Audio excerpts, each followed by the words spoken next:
woke up to rain in the desert in South Australia this morning and did a few tricks to collect some of this fresh water. Get a little bit of rain using a simple little hack, which is a super peg clamp, a bit of bungee cord, marine grade bungee cord, and then a locking thing, super peg again, don't know what that's called. We bought a heap of these to make these up for people, come in a kit of 3, combined with one of these, which is a screw-in peg. I just don't like the ones that you bang in because it hurts my back getting them out. So I use one of those to screw in. So what it consists of is a little clamp that grabs the edge of an awning and pulls it down artificially. Water runs down the string and into your bucket, which in the deserts can really help save you a lot of driving around to collect water all the time. If you get a bit of rain or even dew in the mornings, you might get enough to do the dishes. Really handy. So I give you a little demonstration. I've got a bit of a makeshift hose to do for my rainfall here. I'll spray some water on the awning. Just watch the line. The water runs down off the divot,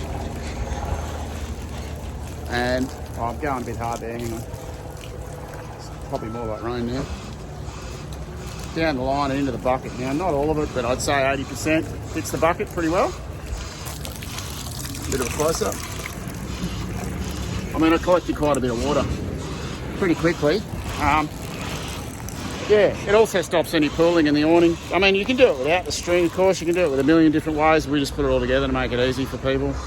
The little clamps don't damage the edge of your canvas. If it hasn't got eyelets cut in it, you could always do it with eyelets. There's quite a bit of tension on there. If you run 3 of them, obviously you get 3 buckets filling up during the day.